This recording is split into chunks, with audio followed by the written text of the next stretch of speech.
Welcome to the deep dive. Today, we're looking at something a bit different. We're digging into experiences from people who often see things most of us don't first responders. Right. Paramedics, police, dispatchers. Exactly. These aren't just, spooky stories. These are accounts from professionals trained to be logical, grounded, but they ran into things that just defied all explanation. So our mission here is to pull out the most compelling details from these accounts and really explore, what they might tell us about the limits of what we understand. And it's fascinating how these stories really challenge our basic ideas about reality. Yeah. It shows the impact these unexplained events can have, Yeah. especially on people trained to deal with the concrete, the measurable. Totally. Okay, let's jump into the first one. This comes from a former paramedic. Picture this. They respond with police and fire to a man down near railroad tracks. Okay. But it's not easy access. It's deep in a wooded area, maybe 500 yards from the nearest road. A railroad worker found him during a safety check. So pretty remote. Very. When they get to him, it's clear he's deceased. No signs of life, EKG flatlined, pupils fixed and dilated. Standard signs, unfortunately. Right. They do a full assessment, and this is where it starts getting weird. There's absolutely no visible trauma. None. The body isn't cold yet, no rigor mortis setting in, so he hadn't been dead long. They checked everything, no track marks, no broken bones. Okay, so no obvious cause immediately. Not at all. And get this. A railroad employee confirmed no train had even passed through that section for at least 8 hours. So it wasn't a train accident. Definitely not. They search the area, find a kind of makeshift tent nearby like he was living there, but still nothing that explains it, no meds, nothing unusual. Just nothing. Well, except for the local lore, apparently that specific spot had a reputation. People said it was haunted, even whispers about satanic worshiping. Oh, great. Adds a layer, doesn't it? Right. So it's dark now, they're waiting for the funeral home, and then things get really bizarre. A few of the responders start hearing whispering. Yeah, but from nowhere specific, just in the air around them, disembodied. Some of the others didn't hear it, thought they were joking. Okay, that's unsettling. Then the whispering stops, and the people who hadn't heard the whispers, they start hearing something else. What? Children laughing, but described as wickedly. Again, no direction, just there. Wow. Wicked laughter. Yeah, and the ones who heard the whispers, they didn't hear the laughing. It switched. This went on for 10, 15 minutes, standing right next to the body. That's incredibly unnerving. The cops actually radioed dispatch, told the funeral home to hurry up, basically. They loaded the body super fast and just got out of there. I don't blame them. But wait, it gets stranger. The next day, the paramedic and his partner go to the morgue to talk to the coroner. First thing the coroner asks is, why did you clean the body? Clean it, but you said there was no trauma. Exactly. They were confused, told him there was no blood, and the coroner apparently went tail. He says that just makes it weirder because the body had, quote, absolutely no blood in it whatsoever. No blood at all. None. And no marks anywhere to suggest it had been drained. Nothing. That's physically impossible without some sign. I know. The coroner also mentioned having a weird experience during the autopsy, but wouldn't say what. Cause of death? Never determined. The sounds? Never explained. Just think about that. Yeah. A bloodless body, no trauma, inexplicable sounds. Yeah. From a medical perspective, it's utterly baffling. It breaks all the rules. For responders trained in logic, that's got to be deeply disturbing. It pushes them right into the realm of the impossible. Absolutely. Okay, let's shift gears. Next story is from a police officer, rural Nebraska, back in the 90s. There was this abandoned house known for copper thieves. Right. Common problem. So officers kept an eye on it. One winter night, around 7 p.m., this officer drives by. House is on a corner, clear view, everything looks normal. Okay. About 2 hours later, he passes by again. This time, the back door is wide open. He's sure it wasn't open before. Wind, maybe. That's what he thought at first, but here's the key thing. Snow on the ground all around the house. No footprints. None at all leading to or from that door. No footprints. In the snow. Nope. And inside. Plenty of dust, but again, no footprints except his own. Okay, that is weird. Not the wind, then. He's thinking maybe the door just swung open somehow. He goes to secure it, and then he hears it. A loud thump from upstairs, followed by what sounded like kids laughing. Kids in an abandoned house. Yeah. So he calls out, police department, come downstairs. Nothing. Then he hears more sounds, like kids playing. Yeah, okay, definitely not the wind. He tells dispatch he thinks kids might be inside. Starts clearing the house cautiously, checks the main floor, hears sounds upstairs a couple more times, still no response, starts thinking maybe an animal, but he swears it sounded like laughing. The contradiction must be confusing. Sounds, but no visual confirmation. Exactly. He heads upstairs. As soon as he gets to the top, everything goes silent. It's a small upstairs, just a hallway, 3 bedrooms. He hears another thump, this time from the bedroom on the left. Right near him. Yeah. He carefully peeks around the door. Room's empty. Just a pile of plaster and wood debris in the middle. Okay. And sitting right on top of that pile, a single page torn out of a children's book. A page. What was on it? A picture of a police officer. Get out. Seriously. That's what he said. He described the hair standing up on the back of his neck. He cleared the other rooms fast, found nothing, and just got out. Locked the door, reported it empty, and never went back inside. Wow. The lack of footprints versus the sounds is one thing. Yeah. The page. That's specific. Mm-hmm. That feels almost staged, intentional. For an officer relying on observation, that clash between physical evidence or lack thereof and auditory evidence, plus that final detail, it's deeply disorienting. How do you logically process something like that? You probably don't. Okay, next one. Another police officer, but this time it's off-duty. It happened on a first date, actually. Oh, that's an awkward start. Tell me about it. He met this woman. She invites him over to her place out in the country, pretty isolated. Plan is movie, pizza, Normal date night? Seems like it. He follows her out there. She lives alone, teacher, just bought the house. Everything seems fine. They watch the movie, eat, eventually end up cuddling on the couch. And then things move to the bedroom. Okay. So they're lying there facing each other, making out, and he catches something out of the corner of his eye in the bedroom doorway. What do you see? He turns to look, and he says he was just paralyzed by fear. He saw, and I'm quoting here, the blackest, darkest shadow I'd ever seen. Looked like a figure in a cloak with a hood, like the Grim Reaper. Ooh, a shadow figure. Yeah.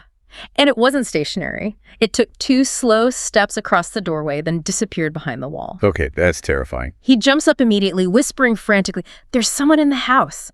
His cop brain kicks in thinking intruder, even though, Right, the rational explanation first. He grabs the first thing he sees for a weapon, a big, heavy candle in a glass jar. Resourceful. They search the entire house together, top to bottom. Nothing. No one. Empty. Completely empty. And once the search is done, he says this feeling of dread and terror hit me like a ton of bricks. That's when it sunk in that it wasn't an intruder he saw. The realization must have been awful. He tries to explain it to her, but she gets upset, starts crying, accuses him of making it up to ditch her. Oh, man. Awkward and terrifying. He said he just heard this voice in his head saying, "Get out. Get out now." He told her, "Pack a bag, stay with a friend, come with me, whatever, but I'm not staying here." He grabbed his stuff and bolted, drove way too fast until he was almost home. Can't blame him. Did he hear from her again? Yeah, about a month later, she messaged him on Facebook. Said she believed him now. Oh. Why the change? Because, she said, ever since that night, weird things began to happen in her house. Pots and pans rattling, doors opening on their own, footsteps, the TV turning off by itself. So it wasn't just a one-off sighting. It lingered. Apparently so. That's interesting because it shows how the officer's trained response threat assessment search becomes almost irrelevant when faced with something non-physical. The instinct is there, but the threat operates outside those rules. And the fact that phenomena continued suggests it wasn't just his perception, but something tied to the location, or perhaps triggered by their encounter. Yeah, the idea of it lingering is creepy. Okay, this next one. It's from a sheriff in a small New Mexico town. Described as totally straight-laced, no-nonsense kind of guy. Okay, credible witness then. Extremely, according to the person sharing the story, his nephew. So there was this local reporter, Bob D. Everyone knew Bob. He'd show up at every police scene, wrecks, fires, you name it. Right, local news guy. Yeah, and he was a bit of a prankster, liked to flick people behind the ear, make them think it was a bug. He sounds like a character. He was. Sadly, Bob got aggressive lung cancer and died pretty quickly. After the funeral, maybe a couple of weeks later, reports started coming in. Reports of what? People seeing Bob D. at police scenes. Car wrecks, fires, just like before, doing his usual thing. Seeing his ghost. That's what they were saying, maybe 20, 30 reports from civilians and cops. The sheriff, the uncle telling the story, he didn't believe it at first. Understandable skepticism. Until it happened to him. Yeah. One night, he and his wife, the aunt, show up at the nephew's house, totally freaked out, guns drawn, pale as ghosts themselves. Whoa, what happened? He had to sit down, catch his breath, said they were watching TV, and he kept scratching his ear, annoyed. Like Bob's old prank. Exactly. His wife asks what's wrong, he turns around, and just then their bedroom door opens, and standing right there in the doorway, clear as day, is Bob D. No way. He saw him. Yeah. Inside his house. Yep. He jumps up, gets his wife's attention, she turns, she sees him too. Bob just smiles at them, turns, walks across the living room, opens the front door, walks out, and closes it behind him. He interacted with the environment, opened and closed the door. That's what the sheriff swore happened. He ran outside, gun drawn, but Bob was just gone. They ran straight to the nephew's house. I would too. That's terrifyingly specific. And the sightings didn't stop then. People kept seeing Bob D. at scenes for another 2 or 3 months. Still showing up to work, essentially. Kind of. But here's the really unsettling part. People started saying he was looking worse and worse each time. Worse? How? The uncle saw him a couple more times and confirmed it, said he looked more worn each time. The nephew's dad actually theorized that Bob was, decomposing, and his ghost was reflecting that process. Oh, that is deeply disturbing. A decaying apparition. Yeah. The nephew says now every time his ear itches, he gets goosebumps. I bet. What stands out here is the sheer number of witnesses. Multiple people, including police, seeing the same figure, engaging in characteristic behavior. That collective experience is powerful. And the detail about his appearance changing, decaying, that adds a bizarre, almost grotesque layer, suggesting some kind of link between the spectral and the physical decomposition. It's unlike most ghost stories. It really is. Okay, one last one. This is recent, from a dispatcher. His weirdest call ever. Dispatchers hear a lot of strange things. True. So, one night, he gets a call, landline, answers it just static, dead air. Okay. Happens sometimes. Bad connection. Yeah, but then it happens again. Same number, static. Then a third time, same number, just static. 3 times. That's persistent. Right. So he decides, okay, better send a car to check it out. Gets the address from the caller ID, dispatches a squad car. Standard procedure for hang-ups or open lines, especially repeated ones. Exactly. Police arrive, go into the house, and they find a body. Oh, no. Related to the calls. Well, here's the thing. The person was deceased, yes, but the coroner determined they'd been dead for 5 months. 5 months. 5 months. But that's not even the craziest part, as the dispatcher put it. There's more. The house had no power, no electricity, no utilities working at all, hadn't for months. Wait, Dan, how did the calls get made? Exactly. There was no way they should have been able to get those calls into dispatch, a dead phone line from a house with no power called 911 3 times. That genuinely makes no sense. A physical impossibility. Right. It's the ultimate logical paradox for a system built on traceable signals and functioning equipment.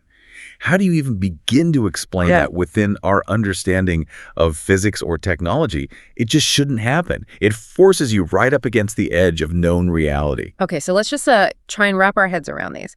We've heard from paramedics, cops, dispatchers, people whose jobs demand logic, facts, evidence. Trained observers. Yet every single one of them encountered something that just completely blew past rational explanation, went way beyond unusual. Yeah, and the common element is that these bizarre things happen in very real-world, often high-stress situations. It makes you wonder if reality is, less solid than we think sometimes. From a body with no blood and phantom sounds, to footprints that weren't there but sounds that were, plus that creepy book page. A direct contradiction of senses. A decaying ghost showing up for work, and phone calls from a house with no power and a long-dead resident. It really challenges everything, doesn't it? It absolutely does. And looking at the bigger picture, it highlights how we instinctively search for answers, even when faced with something utterly mysterious. It's a prompt, really, for critical thinking about perception itself, about how we process the truly unexplained.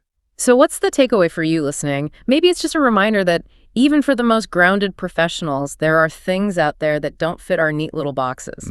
It suggests there's a vast amount we just don't know.